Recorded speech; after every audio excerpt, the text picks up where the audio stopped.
Salut tout le monde, petite vidéo fait sur le fil, un peu en impro, pour vous parler d'un événement qui vient de m'arriver, un petit événement que je trouvais intéressant de décortiquer avec vous pour vous donner à peu près un cas pratique, une étude de cas, c'est sûrement comme ça que j'appellerai la vidéo, une étude de cas sur comment une humiliation peut être transformée en, en amélioration et en fait qu'est-ce qui s'est passé dans ma tête à ce moment-là.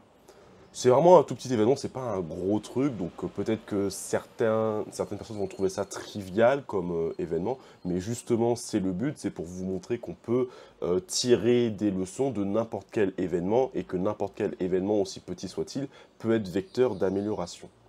Donc pour vous donner un contexte, depuis 2 jours, j'ai rejoint une communauté en ligne, donc un groupe Discord créé par Nadir Messaï, qui s'appelle Les Cerveaux. Il en est à sa 3e itération de ce serveur Discord.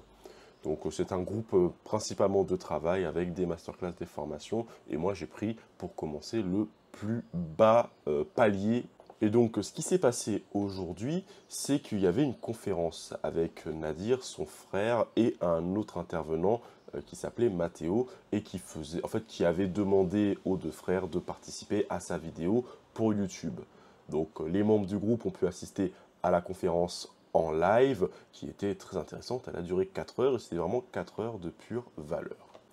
Et donc, qu'est-ce qui s'est passé durant cette conférence? C'est que comme dans tous les lives, vous voyez ça comme un live Twitch, mais sur Discord, il y a un chat. Sur le chat, on peut écrire. Et bon, j'ai écrit, sauf que ce que vous ne savez pas, ce que vous pouvez savoir parce que vous regardez, je vous parle à l'oral, c'est que je suis très mauvais en orthographe, alors que je suis un bon français de famille française. C'est-à-dire que j'ai une bonne syntaxe, j'ai une bonne construction de pensée, mais simplement, quand il s'agit des petits détails comme les S, etc., ce genre de choses, je fais des fautes d'accord, je fais des fautes d'orthographe et de grammaire, et ça me plombe. Et du coup, là, ça m'a bien plombé. Nadir a interrompu le live de la manière suivante. Il a dit mon prénom, donc Charles Kwasi. Je vais te bannir si tu continues à faire des fautes d'orthographe. Je paraphrase un peu, mais en gros, il a dit ça. Et donc après, vu que c'est quand même un bon pédagogue, il m'a expliqué le pourquoi du comment, l'orthographe était important, donc il n'y a pas de problème, et je trouve qu'il a très bien fait de réagir comme ça, et je vous expliquerai pourquoi. Donc il m'a fait un rappel à l'ordre musclé, je le définirai comme ça, et du coup, il y a plusieurs choses qui se sont passées à ce moment, parce que quand même, c'est la première fois que je suis dans une communauté, c'est la première fois que j'assiste à un live, c'est la première fois que je parle dans un live, et donc forcément, se faire pointer du doigt, entre guillemets, et que quelqu'un souligne tes fautes devant 40 personnes, parce qu'on était 40 personnes à regarder le live à ce moment-là, ça laisse pas indifférent. Donc selon votre tempérament dans ce genre de situation sociale, peut avoir différentes réactions. Moi, ma réaction primaire, ma réaction purement émotionnelle, ça a été de la peur. Peur de quoi? Simplement, j'avais peur de me faire bannir. Parce que franchement, en quelques jours, j'ai vu la valeur que je pouvais avoir de cette communauté, que je pouvais en retirer de cette communauté, et où est-ce que potentiellement ça pourrait m'amener dans mes projets. Et du coup, j'avais absolument pas envie de me faire bannir, en fait, parce que je voulais vraiment être là. Mais bon, selon vous, votre contexte et votre tempérament, peut-être que vous allez réagir différemment à ce genre de remise à pied, de rappel à l'ordre. Peut-être que si vous êtes un tempérament un peu plus colérique, vous allez justement vous mettre en colère en vous disant mais pour qui il se prend pour me parler comme ça devant tout le monde. Peut-être que vous allez être triste de la situation d'avoir été pointé du doigt. Peut-être que vous allez avoir honte parce que vous avez écrit comme une merde et que vous avez été perçu comme un débile qui fait des erreurs face à cette nouvelle communauté. Peut-être que vous êtes anxieux parce que en fait maintenant vous vous dites que tout est foutu, vous êtes perçu comme un débile par tout le monde et que vous ne pourrez plus avancer, etc., etc. En réaction primaire, je parle vraiment purement d'émotion, pas de pensée, mais en réaction primaire, ça peut être très différent selon votre contexte. Dans mon cas, donc c'était de la peur qui était liée à un désir. Je voulais tout faire pour rester. Donc mentalement, c'est à peu près ce qui s'est passé. J'ai peur, ok, je vais rester, quelles sont mes solutions? Donc, pour rester, j'avais deux solutions majoritaires, enfin principales. La première solution, la plus simple, la moins risquée, c'est je ferme ma gueule. Je ferme ma gueule, je ne peux pas faire de faute d'orthographe si je ne parle pas, en fait. Donc juste, je ferme ma gueule, je regarde la fin de la conférence, je fais profil bas et je mettrai un plan pour corriger mon orthographe bon, voilà, pour plus tard, pour être sûr que ça ne se réalise pas. Sachant que quand on remet les choses à plus tard, il y a toujours une chance sur deux pour que, au final, le plus tard, ce soit jamais. Donc ça, c'est la première option. La deuxième option, c'est de continuer à parler et à profiter pleinement de la communauté, parce que je ne peux pas profiter pleinement, je ne peux pas acquérir le maximum de valeur de cette communauté si je ne parle pas, si je fais profil bas.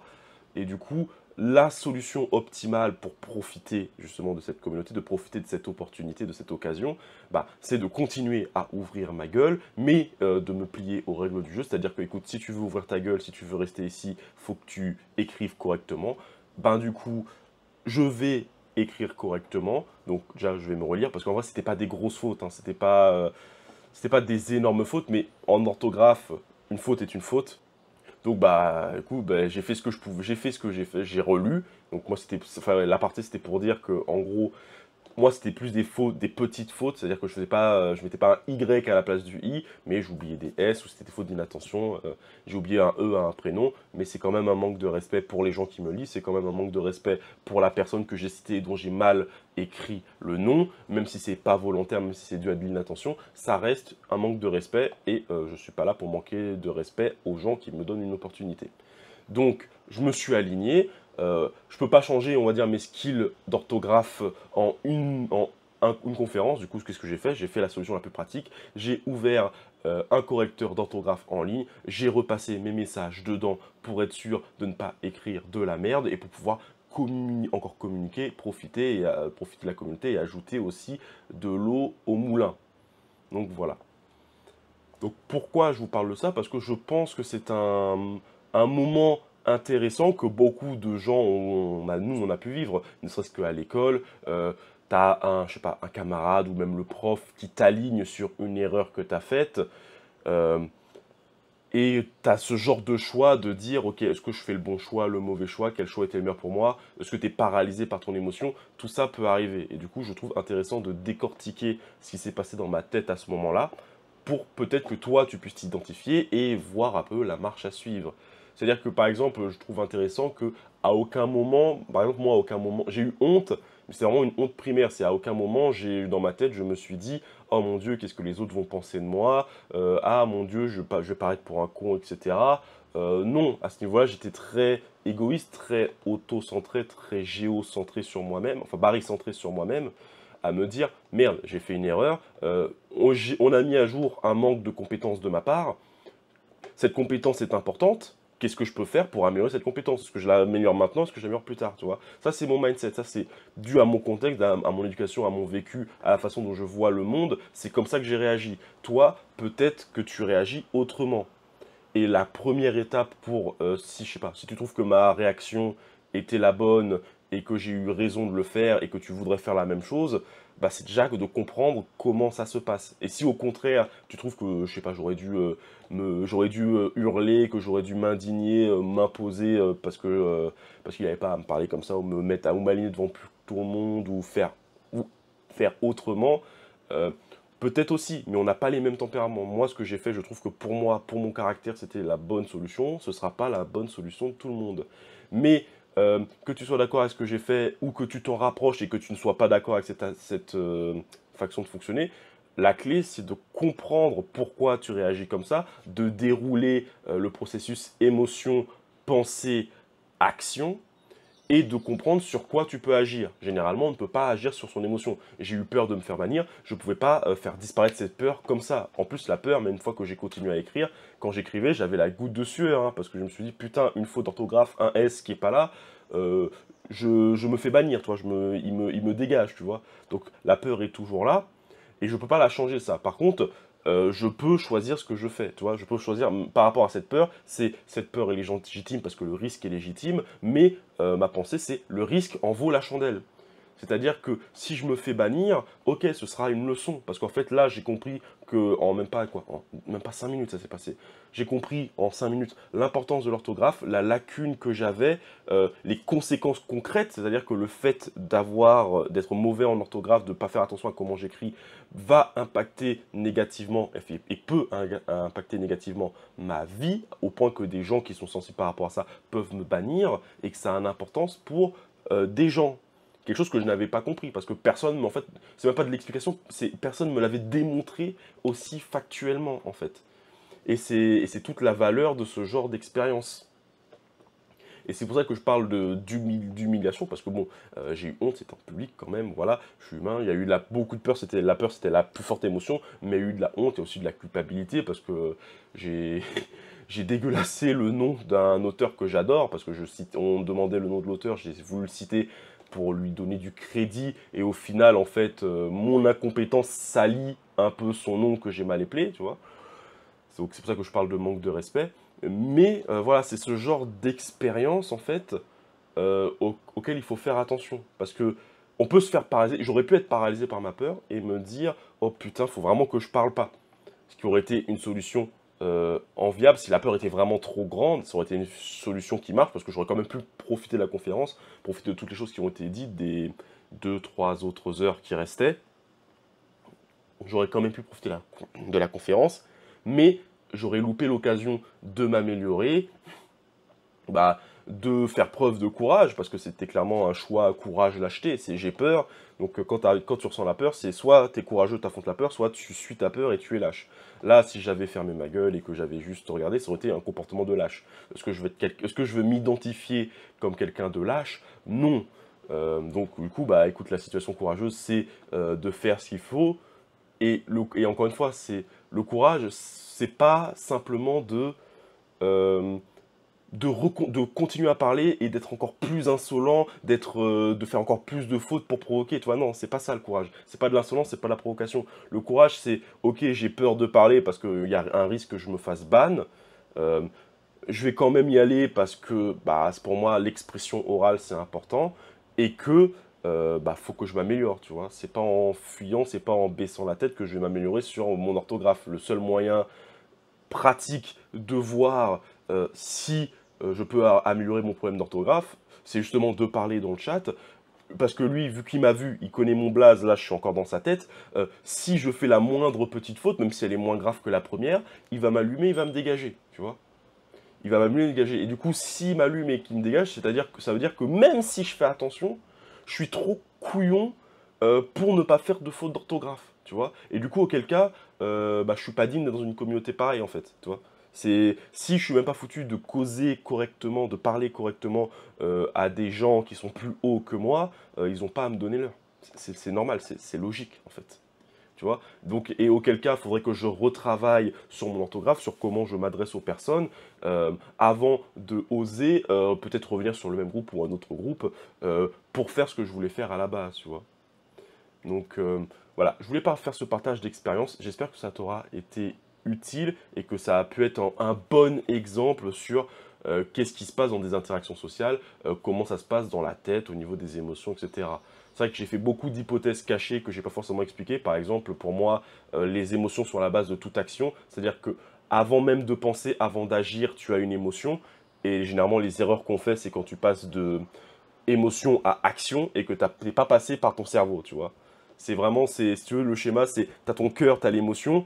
Quand c'est directement connecté au bras, tu es en colère, tu donnes une baffe directe, tu vois.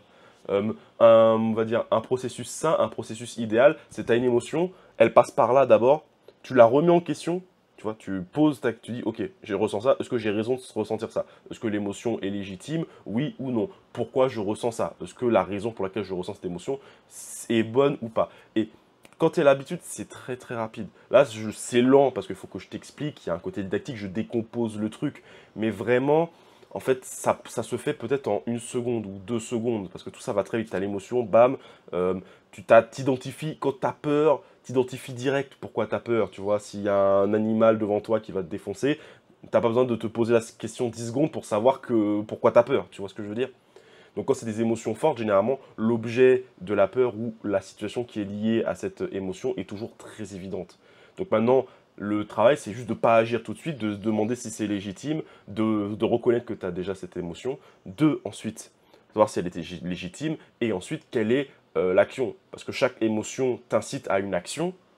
Est-ce que l'action que tu vas faire est bénéfique?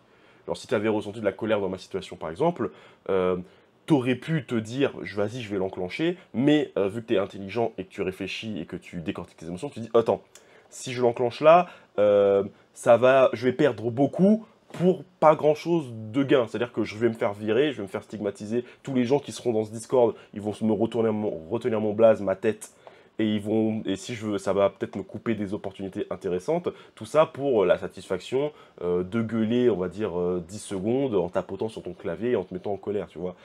Tu te poses la question, est-ce que ça vaut le coup? Après, bon, là, je caricature, mais c'est vrai que généralement, quand tu as ce genre de réaction, c'est lié à de l'ego, à de la fierté, à de l'estime de soi, à de l'image de soi. Donc, est-ce que tu préfères détruire l'opportunité ou détruire cette image et cet ego et changer de comportement? Tu vois, ça, c'est une question que tu dois te poser. Donc voilà, j'espère que ça vous a été utile. N'hésitez pas à me dire en commentaire ce que vous avez pensé de cette petite vidéo. C'est pas scripté, c'est vraiment ce que je ressens à chaud. Donc le truc qui est arrivé il y a 1 heure, 2 heures. Là, je vais retourner sur le Discord pour travailler, pour faire mon Pomodoro. Sûrement pour monter peut-être cette vidéo, même si je pense que je vais pas trop la monter. Je suis assez satisfait du résultat. On se revoit bientôt. N'hésitez pas à me suivre sur Instagram. Je suis en plein défi pour avoir une meilleure routine, pour avoir plus d'énergie, pour être plus productif. Donc le défi consiste simplement à manger des légumes et me lever à la même heure. C'est simple, c'est con, c'est basique. Et le pire, c'est que ça fonctionne. Donc si vous voulez me soutenir ou même juste voir si je vais y arriver ou voir comment je le fais, n'hésitez pas à me suivre sur Instagram. Je pose le Reels tous les jours. On est au jour 5 pour le moment. Je vous dis à bientôt et j'espère vous voir sur Instagram.